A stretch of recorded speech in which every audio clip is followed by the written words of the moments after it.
O Príncipe e o Cão Demônio. A estranha história do Poodle Boy do Príncipe Rupert.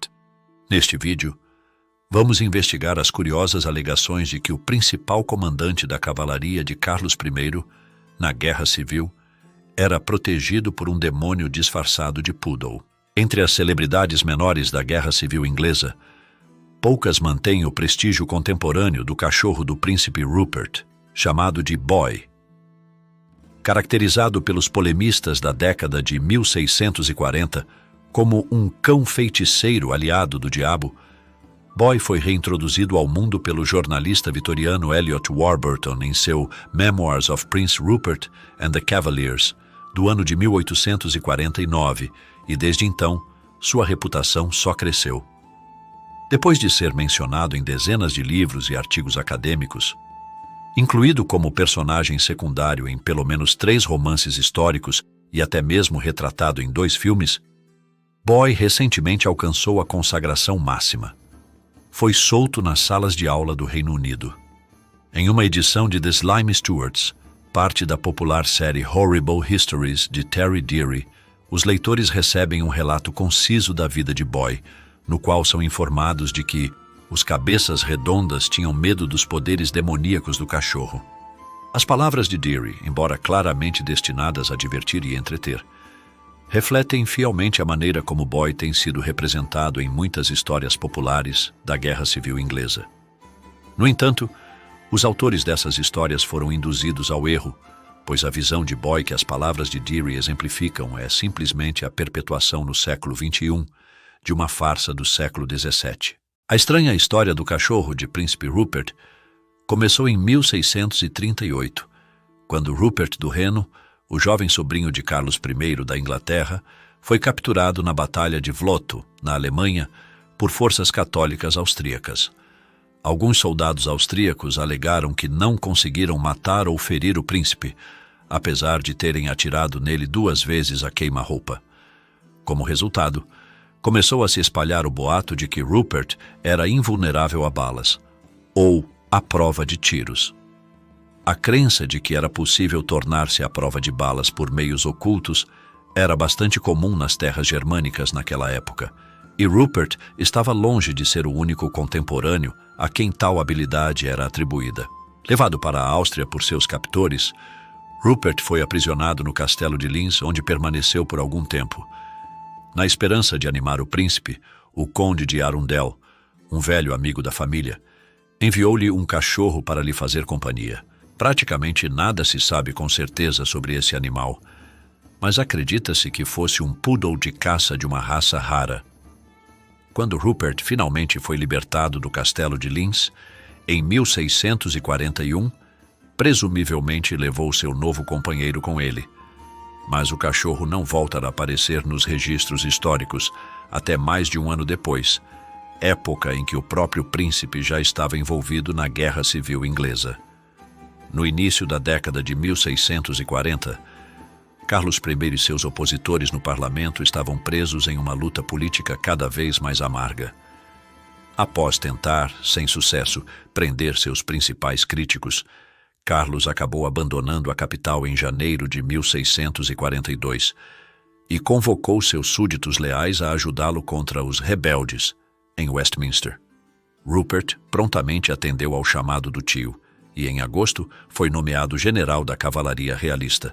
2 meses depois, Rupert e seus cavaleiros esmagaram os regimentos de cavalaria parlamentarista, que se opunham a eles na Batalha de Edgehill. Uma derrota completa dos parlamentares foi evitada por pouco, mas à medida que o exército realista avançava em direção a Londres, os polemistas cabeças redondas tornaram-se cada vez mais estridentes em suas denúncias ao príncipe estrangeiro que marchava à frente das forças cavalier. No início de 1642, centenas de panfletos impressos estavam saindo das prensas da capital todos os meses. Muitos deles com o objetivo de difamar os aliados do rei e exaltar seus inimigos. Agora, surgiam diversos panfletos que buscavam explorar os rumores ocultistas que anteriormente haviam circulado sobre Rupert, sugerindo que o sobrinho do rei era um metamorfo à prova de balas, armado com poderes demoníacos. Essas alegações, feitas numa época em que a maioria das pessoas ainda acreditava piamente na realidade da feitiçaria, tinham como claro objetivo convencer os leitores mais impressionáveis de que a causa realista era satânica. É impossível saber até que ponto tais acusações foram realmente levadas a sério pelo povo comum da Inglaterra. No entanto, após o fracasso do rei em tomar Londres e sua retirada para Oxford, em novembro, o polemista realista John Cleveland contra-atacou com um poema satírico que zombava dos cabeças redondas por sua suposta credulidade. Cleveland afirmava que a crença de que Rupert possuía poderes mágicos era universal entre os parlamentares e declarava também que eles estavam convencidos de que o cachorro do príncipe era seu diabo, ou espírito familiar, ou seja, um demônio em forma de animal que lhe oferecia assistência oculta. Foi ao longo desse poema que Cleveland sugeriu, com a língua firmemente presa à bochecha, que se alguém pronunciasse o nome de Carlos, o cachorro imediatamente saltava por ele, mas levantava sua perna maligna para John Pym, uma piada improvisada que mais tarde viria a ser considerada por muitos historiadores como representativa daquilo que os parlamentares realmente acreditavam. A sátira de Cleveland claramente encantou seus companheiros realistas, ao sugerir, como de fato sugeria, que os cabeças redondas eram tolos crédulos.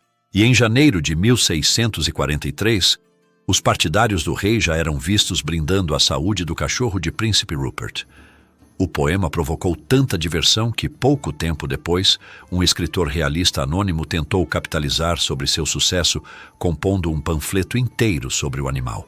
Intitulado Observações sobre o cão branco do Príncipe Rupert, chamado Boy, esse astuto folheto assumia a forma de uma carta, uma reprodução, como claramente se insinuava, de uma missiva original que teria sido enviada de Oxford para Londres por um espião parlamentarista chamado T.B. Escrita numa paródia do estilo fanático dos puritanos, a carta listava solenemente os poderes mágicos que se dizia que Boy possuía e afirmava que o companheiro do príncipe não era, na verdade, um cachorro de verdade, mas sim uma bela mulher branca em forma de cachorro, com quem Rupert teria encontros sexuais frequentes. Aqui o ventríloco de TB fazia referência à crença contemporânea de que feiticeiras mantinham relações sexuais com seus espíritos familiares, e no processo insinuava fortemente que o próprio Rupert era um feiticeiro. Não surpreende que a publicação das observações tenha causado grande alvoroço, sendo conhecidas 3 edições distintas do panfleto, uma delas com uma gravura em xilogravura de Boy. A essa altura, o cachorro de Rupert já era notícia de primeira página e passou a figurar em uma série de panfletos, alguns ainda mais escandalosos do que as observações. Não resta dúvida de que, por volta de meados de 1643, Boy era o familiar mais célebre que a Inglaterra já havia conhecido. Ao longo do final de 1643 e início de 1644, escritores realistas continuaram a se divertir com a alegação pseudo-séria, inicialmente feita por Cleveland em seu poema e depois desenvolvida por T.B. em seu panfleto parodístico de que os cabeças redondas viam Boy com temor supersticioso. Mas a risada Cavalier logo se transformaria em lágrimas. Em julho de 1644, Rupert e o exército do Reino Norte foram decisivamente derrotados na Batalha de Marston Moor. Milhares de realistas foram mortos, e entre os caídos estava o famoso cachorro do príncipe. Os polemistas parlamentaristas comemoraram a morte de Boy com um entusiasmo esperado. Já os escritores realistas parecem nunca mais ter mencionado Boy. Para eles, a piada de que o cão ajudava seu mestre em batalha havia perdido completamente a graça.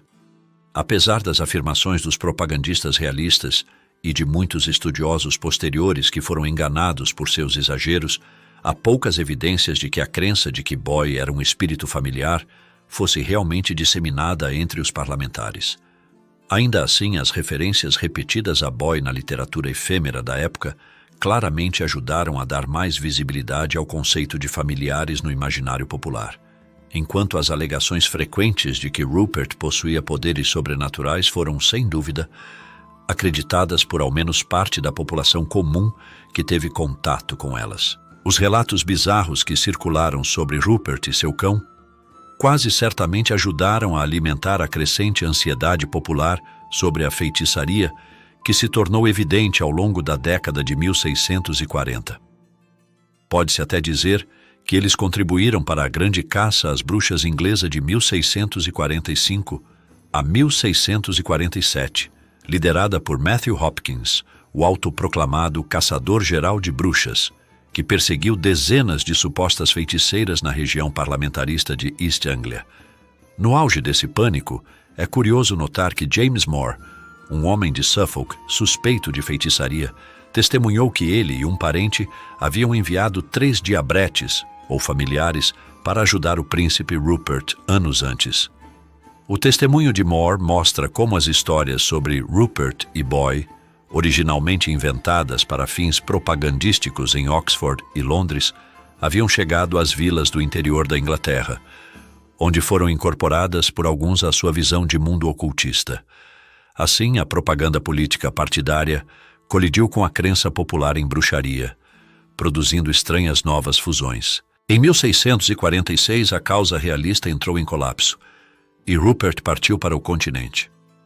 Após enfrentar muitos reveses durante o interregno, retornou à Inglaterra após a restauração da monarquia e foi finalmente sepultado na abadia de Westminster em 1682. Nessa época, Boy já estava praticamente esquecido, e foi apenas com a redescoberta, nos séculos XIX e XX, dos textos satíricos escritos pelos polemistas realistas que voltou a ganhar força a convicção de que os cabeças redondas temiam o cachorro de Príncipe Rupert.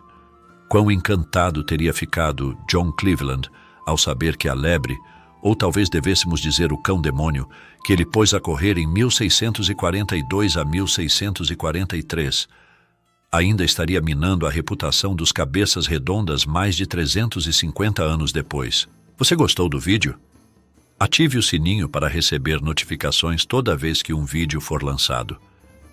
Você também pode colaborar com a gente, curtindo o vídeo e se inscrevendo no canal. Não custa nada e nos ajuda bastante. Se você quiser e puder, compartilhe o vídeo com seus amigos e conhecidos, ou com alguém que você acha que pode se interessar por esse conteúdo. Nos avalie. Entre em contato com a gente.